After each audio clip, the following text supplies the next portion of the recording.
my gosh. I almost just fell.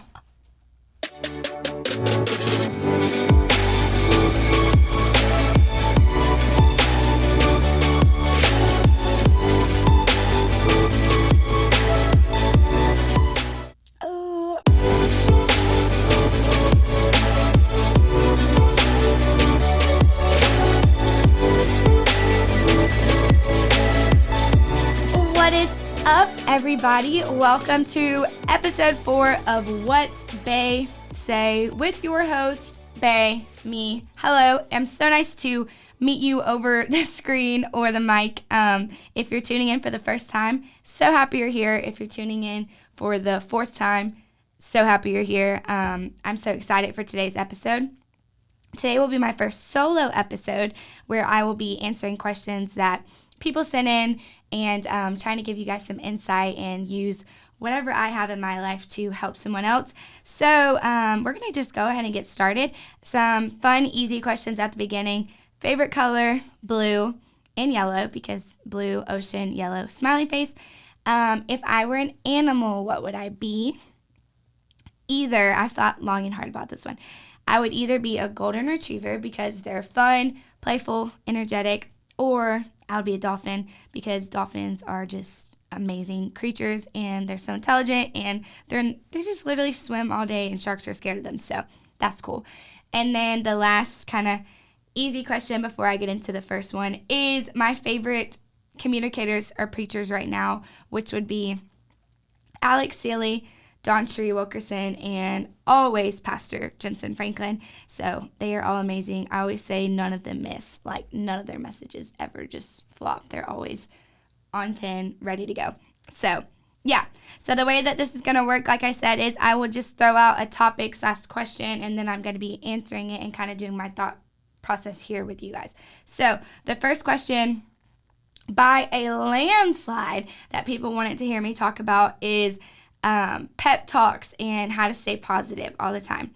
And I think that this is really cool that people want to learn this from me because I try to be someone who's always positive and always happy and, spreading out good vibes, good energy. So I think that, one, flattered that people would think that they could ask me this. But the most practical tip that I have to this is, one, waking up with a good attitude and vocalizing out loud, today's going to be a great day. And I say it a lot, honestly.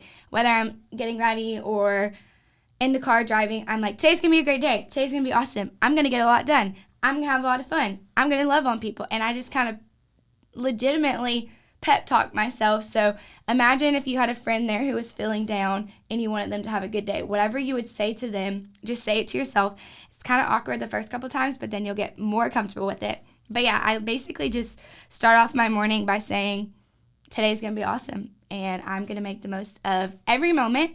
And then something that I just started doing recently is the first thing I do when I wake up is I write, I'm thankful for, and I just do it in my phone notes because it's easy, and I write down 3 to 5 things that I'm thankful for. And so I can actually read some of them. That might be cool. Let's see. The passcode is not helping me out. So, Jesus, family, Bluetooth, sermons, vitamins, showers, sweatshirts, worship music, Chick-fil-A salads, my brothers, random trips, sleeping in, snacks, specifically cookie brownies, Rachel making everything funny, showers, worship music, grilled chicken, coffee mugs, and they go on and on and on and on and on this phone screen. But just starting off with a grateful attitude and a thankful attitude of, these are the things that I'm thankful for today, this morning. I'm going to go ahead and start with Thanksgiving and kind of a positive mindset. Then throughout your day, you will be thankful for other things because your attitude is already in the mode of being thankful. And then at the end of the day, I write down what went well. And I actually heard this from a sermon, or not a sermon, a conversation with Sadie Robertson and a doctor, I believe, a psychologist, and he's a professional, and he was the one who said to write down what you're thankful for, and then at the end of the day, what went well. And so that has helped me a lot in making the most of my days and having a great day.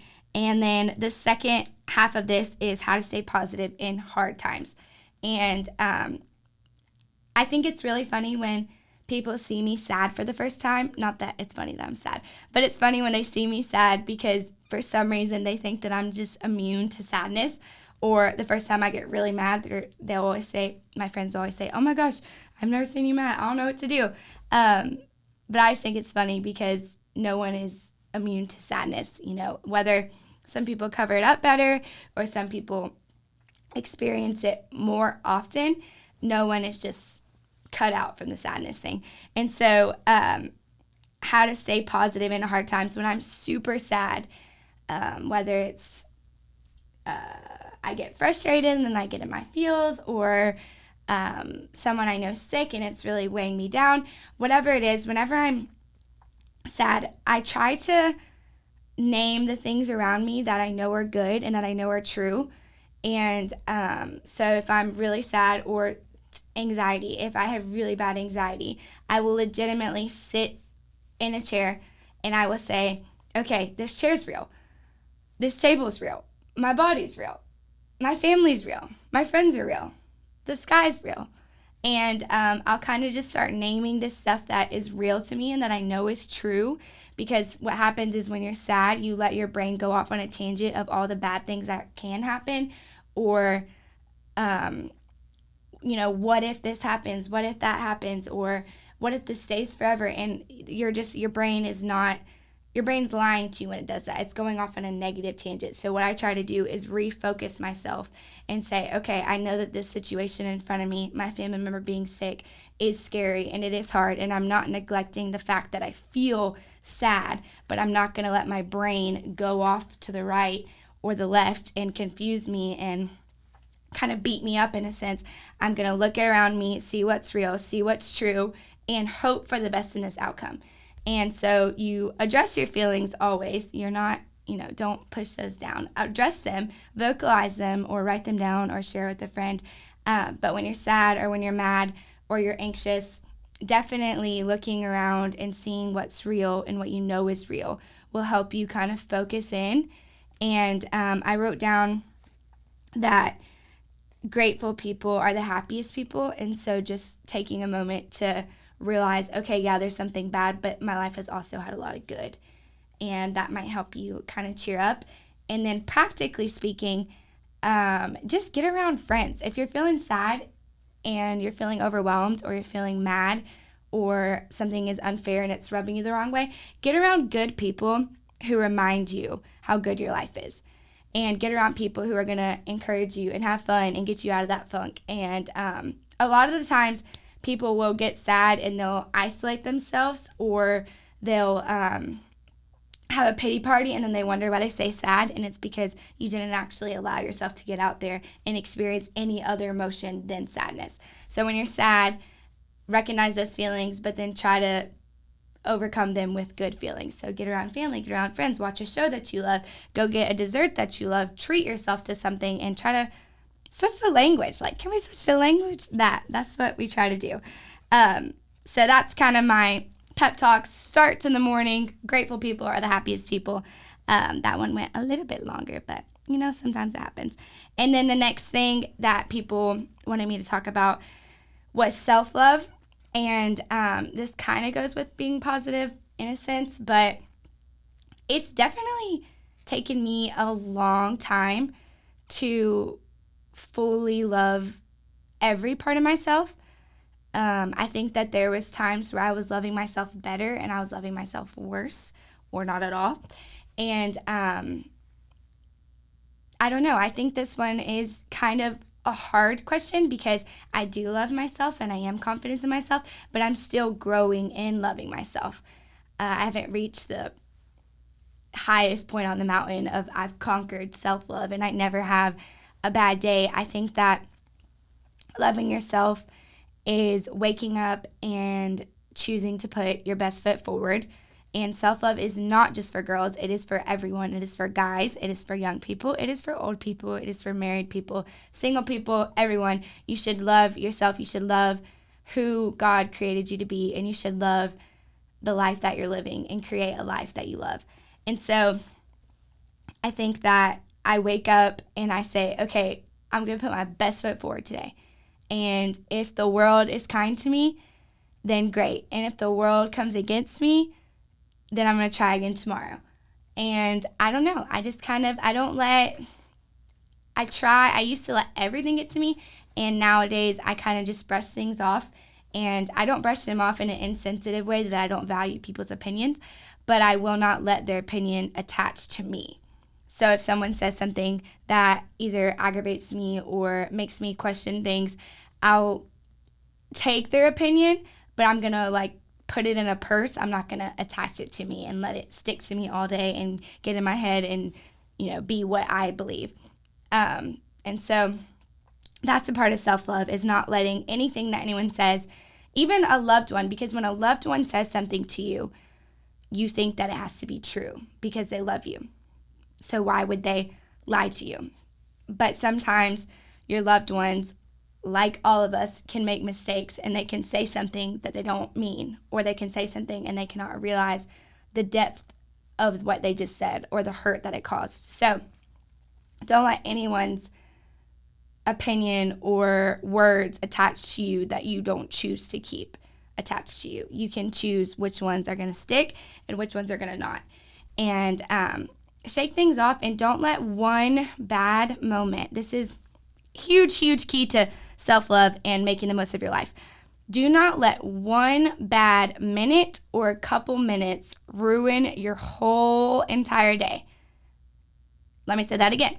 Do not let one bad minute or even a couple minutes ruin your whole entire day. It is no one and nothing is worth ruining your day, your week, your month, whatever.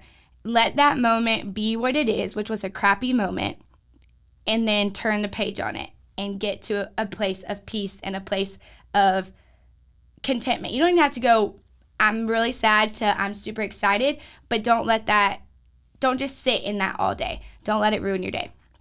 When something bad happens. So the other day, perfect example, I was driving my sister's car, shout out Kenzie, and I was running late to my small group, and I was stressed out, and I was doing my makeup, and I honestly just wasn't looking, and I hit a curb, and I popped her tire. And I was freaking out because it's not my car, and I knew it was going to be a lot of money, and I was like, oh my gosh, this is so crappy. I'm literally on my way to small group, trying to be a good person. Why is the world against me? You get in your little feels. And then I had someone that I knew pull up behind me and literally, shout out Bailey and his friend for helping me.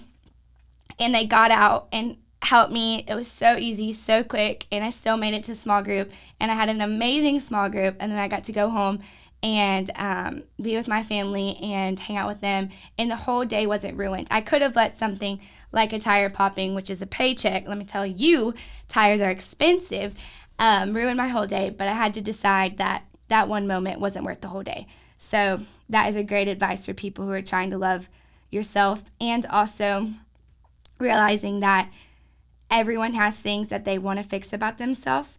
So your comparison game is never going to end in you winning, because there's no end to comparison.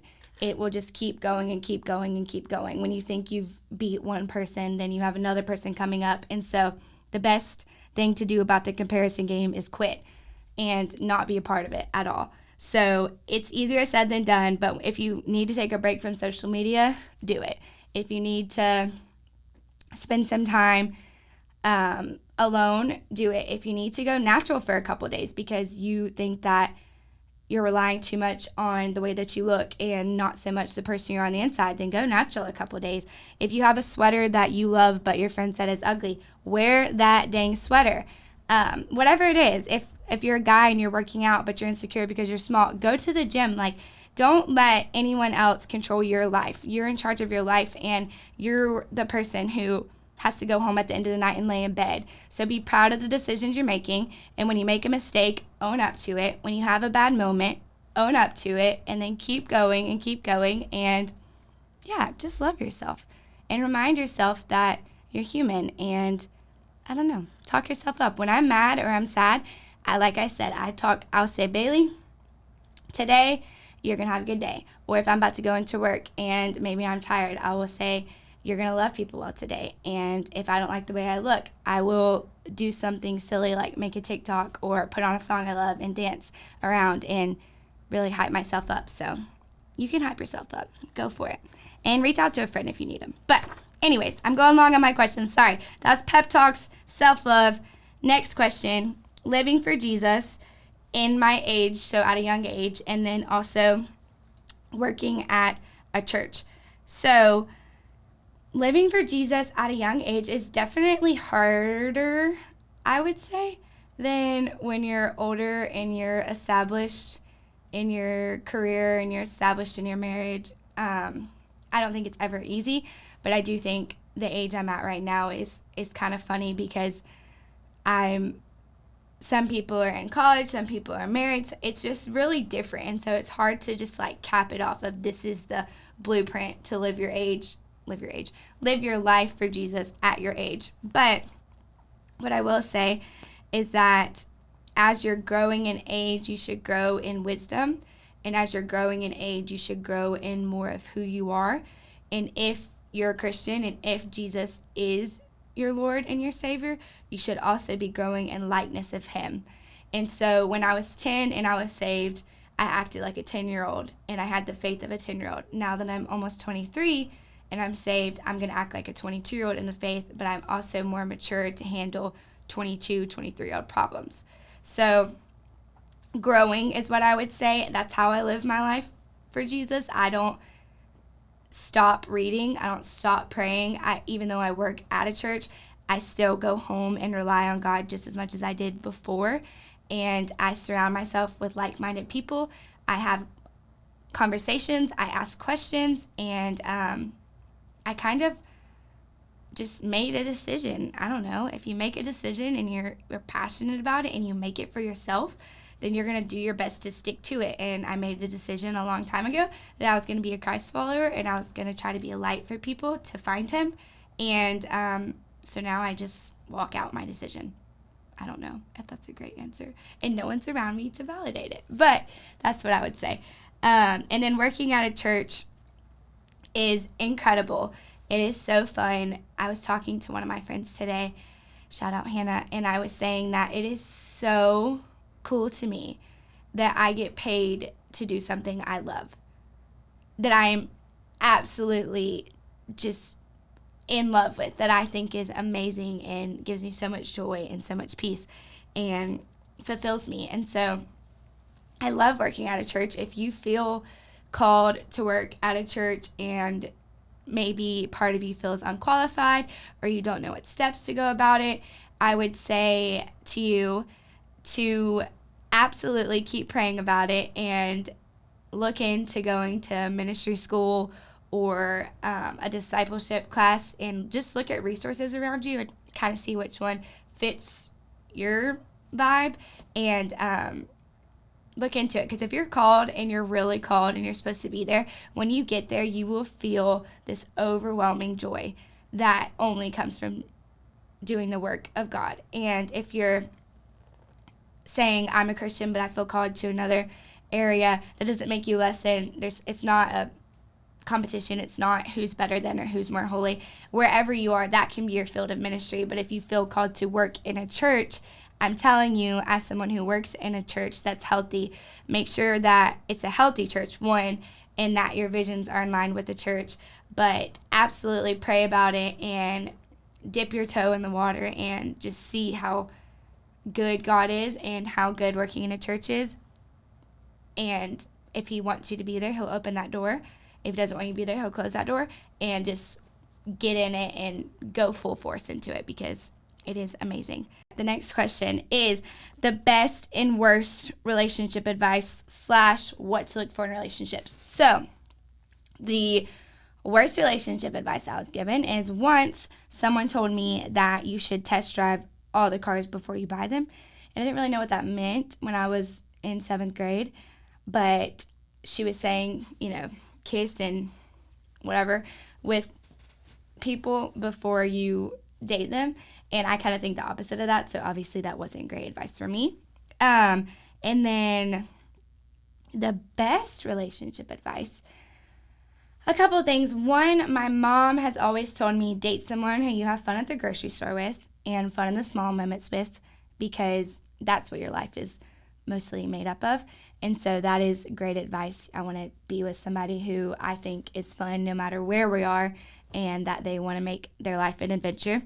Also, I was told that I should set a standard for a relationship, which I've talked about on previous podcasts, that this is what I want for a relationship, and then this is the cool aspect. So normally I would know what I would want, and then if a guy kind of wasn't meeting them, I would not tell them, but I don't know, we would have a conversation about it. Or if they asked me what's important to me in a relationship, I would tell them every single thing. But one of my friends told me that I should have a standard for a relationship, kind of what I'm looking for, and then without ever vocalizing it, see who meets it. Because the person who meets it without knowing that that's important to me is someone who really is meeting it versus being driven by whatever it is, liking someone or chemistry. So date someone you have fun at the grocery store with, and then also have a list of things that are important to you, but don't vocalize those lists. And without saying them, see who's checking off your boxes. The next thing is how to heal from past relationships. So this is something that could be a whole podcast episode. But one thing I would say is that it's going to be, which this is not great for anyone who's really listening in because this is the part they needed, but I will say it's going to be different for each situation. I think that how old you are has to do with it, your maturity, how long you dated, what was the breakup like. There's just a ton of different factors that go into it, and how it ended versus how you're going to heal. But my overall kind of relationship healing kit is, one, to allow yourself to feel sad and to miss something. It's okay to miss something. And if no one's told you that, if your friends have been yelling at you because they say, that girl's so toxic or that guy's so toxic, why do you still care about them? It's okay to miss something. It's okay to miss something that you know isn't right for you. That's normal. Let's normalize that. But yes, what I was saying is it's all right to miss something. It's all right to be sad. But don't let yourself stay there. You can be in the state of sadness and feel that emotion, but don't let it take over all areas of your life. Don't stop going to things. Don't stop giving other people chances. So allow yourself to be sad, but don't stay sad. And then another practical advice is to just really invest into things you like, because when most of the time when people break up, they have this sense of lostness or this sense of emptiness, and they don't know what to fill it with. And so they'll go fill it with other companionship or maybe bad habits. And so get ahead of that. And when you go through a bad heartbreak or you go through a devastating friendship ending, start investing into yourself with good things. View it as when they left, there was a hole in a sense, and now it's your job to fill that hole with good, productive things. So hobbies of yours that you enjoy, or new friendships or relationships, or the friendships that are good, keep investing into those. Fill the hole with passions and dreams, and I don't know, just don't start investing into things that you want to invest in for you. And you will slowly get to this place where you're kind of content on your own. And then when you get to a place, you don't have to be 1000% over someone. Oh my gosh, I can never think about them ever again. No, you don't have to be there. But when you get to a place where you're saying, I'm actually content on my own. Sure, I have moments of weakness where I miss them or I want to text them, but that's what accountability and friends are for. But when you get to that place of contentment, not greatness, but contentment, then I would say be open to the idea of something new or someone new and just see what happens. And so, yeah, allow yourself to feel sad. Don't stay there. Fill that hole with good things, passion, dreams, good friendships, and then work on yourself till you're content. If you get great, that's awesome. But if you don't get great, that doesn't mean you're not allowed to date. It doesn't mean that you're not in a place to date.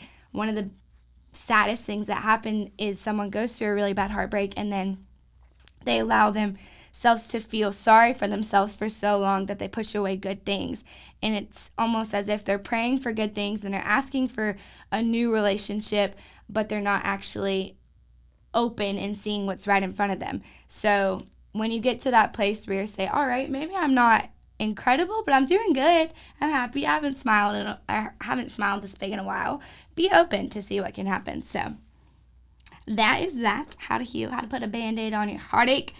And then forgiveness. And this kind of goes hand in hand with heartbreak. So forgiveness is something that is really hard to talk about and nobody wants to talk about it because it's awkward and it means putting your pride aside, which is not fun at all. And I am super stubborn. So if you're anything like me, forgiveness can be kind of a hard thing. Asking for it and giving it can be a little bit hard.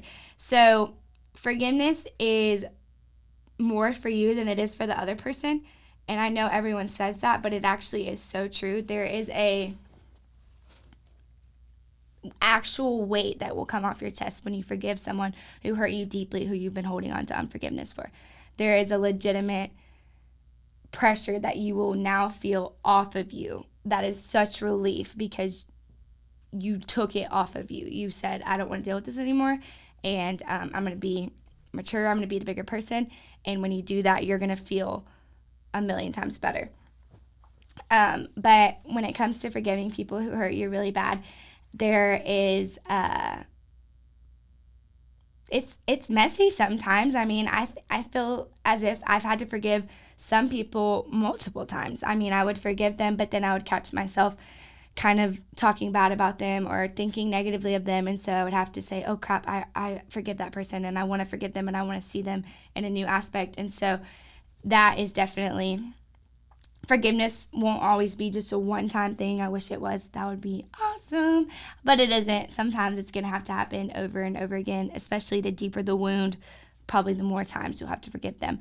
But forgiveness, if you're a Christian, is a huge, huge pillar and basis of our religion. The Bible literally says that God will forgive us how we forgive others. So that is a heavy weight to carry, but it's doable. I mean, I want to be forgiven by Christ, so I have to forgive others.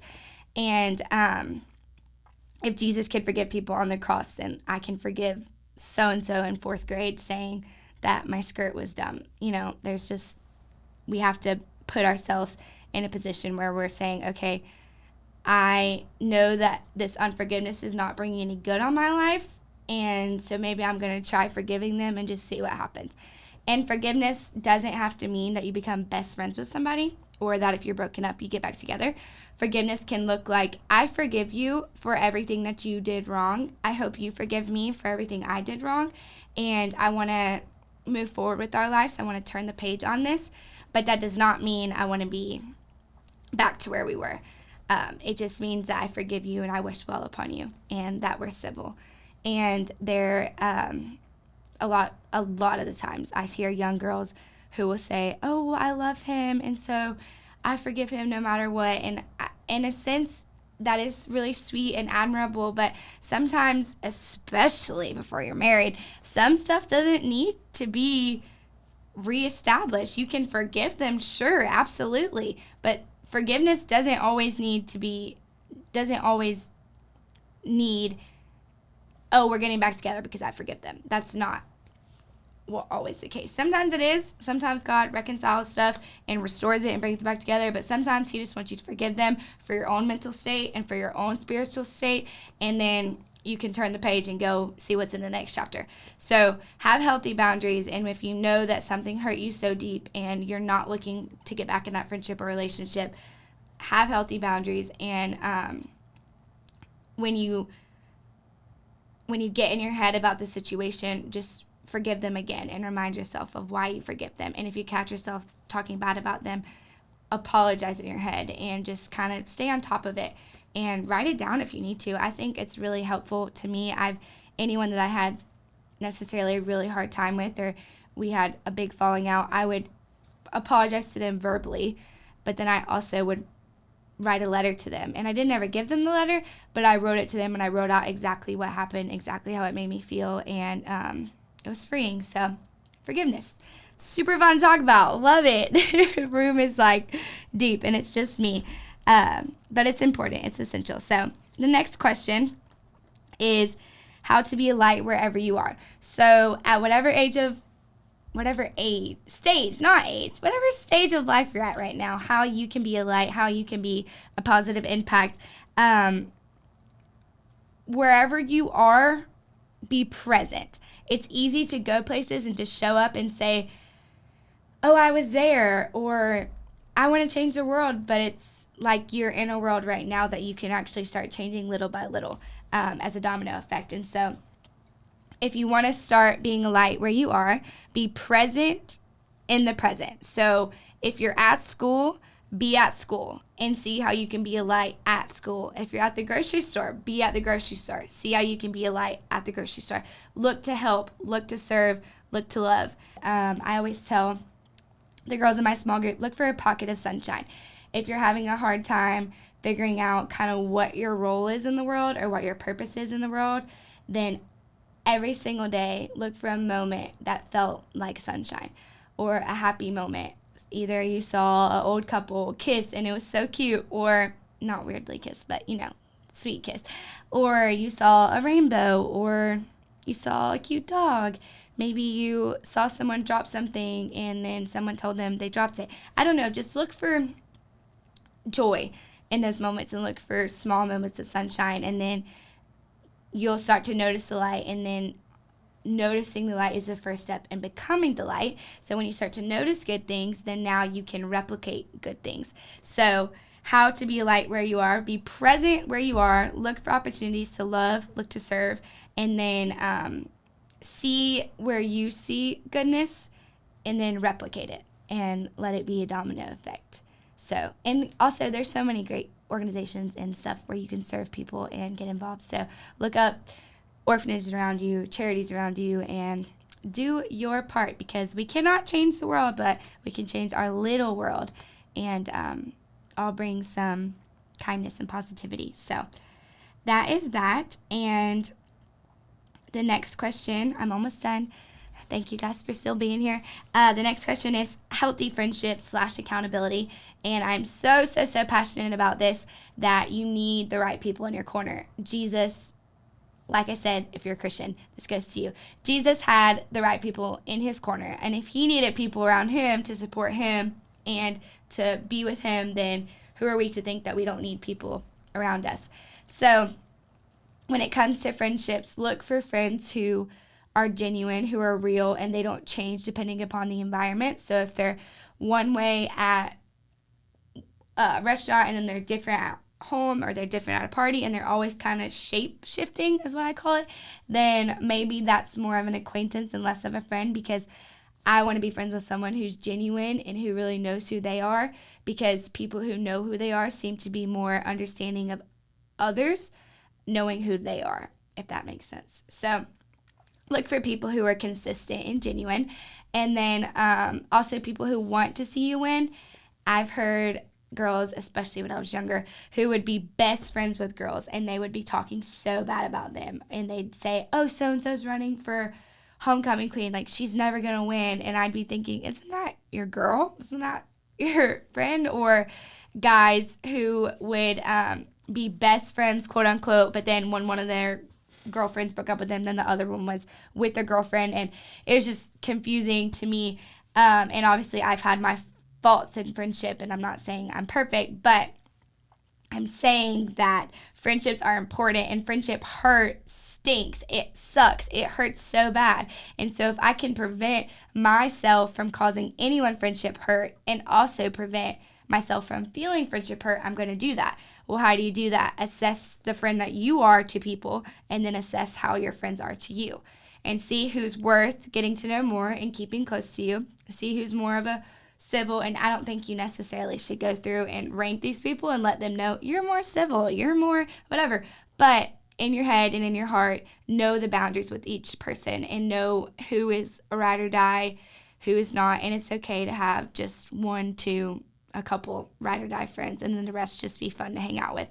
So healthy friendships, people who want to see you win, people who are the same, people who you trust, and who you just have so much fun with. If you're not having fun with your friends, go get some new friends. Because I laugh so hard that I have legitimately peed myself with my friends, because they are guys and girls. They're incredible. And then accountability. When it comes to friendships, you need a couple people in your life, whether that's mentors, family members, friends. You need people in your life who are the same gender and who are kind of walking the same life. Maybe one's further or a little bit back, but you're working towards the same things, and you kind of want the same things for your life, and just be there for each other. Because sometimes it's hard in life when you stand alone, and so you need someone who's going to feel with you and cry with you and be happy with you, and also is going to call you out on your bullcrap, because we all get involved in stuff we shouldn't get involved in sometimes, and you need people in your life who are going to say, hey, that's not you, or hey, that isn't you, don't do that, so have some accountability in your life. And then the last question, actually, I'm going to take a water break. I got to. I've been talking too much. Cheers, everybody. I think I just choked. The last question is how to be content in life but not complacent, which is a great question, and I wish I remembered who asked this, but this is a really cool question for me, because I try to be content and happy with the life that I'm living, but never stopping and being like, oh, this is it, I've peaked. And so the way for me to do this is to be grateful and thankful for where I am, but to also be thankful and grateful for where I'm going and all the good that's going to come into my life. And dreaming. If you don't dream right now, if you don't have big dreams or big goals for yourself, please, please, please think about them. If I went up to anyone and I said, I'm going to give you $100 million to accomplish whatever your dream is, please know what that is. So for me, I would love to own a nonprofit one day for single parents and kids. I would love for one day to own a coffee shop that was a safe environment for people to talk and learn from one another and celebrate each other. I would love to be a great mom one day. I have a lot of dreams, but dreams are what keep me from staying in the same place, and dreams are what keep me going and keep me happy and keep me knowing that I'm working towards something. And then when you get a dream, get a bigger dream. So be content, yes, but don't be complacent. Don't stop. Don't stop growing and investing into yourself, investing into others. And like I said, when you reach a goal, get a bigger goal. When you get a dream of yours, create a bigger dream, or figure out how to expand that dream. And it'll keep you going, and it'll keep your life exciting. But yeah, that is pretty much it. There was way more questions, but I tried to narrow it down and answer the best of my ability. So thank you guys so much for listening. I'm sorry it's a week late, but you guys are loyal, because so many people texted me, and I was like, oh my gosh, y'all actually listen. That's crazy. So thank you so much for listening.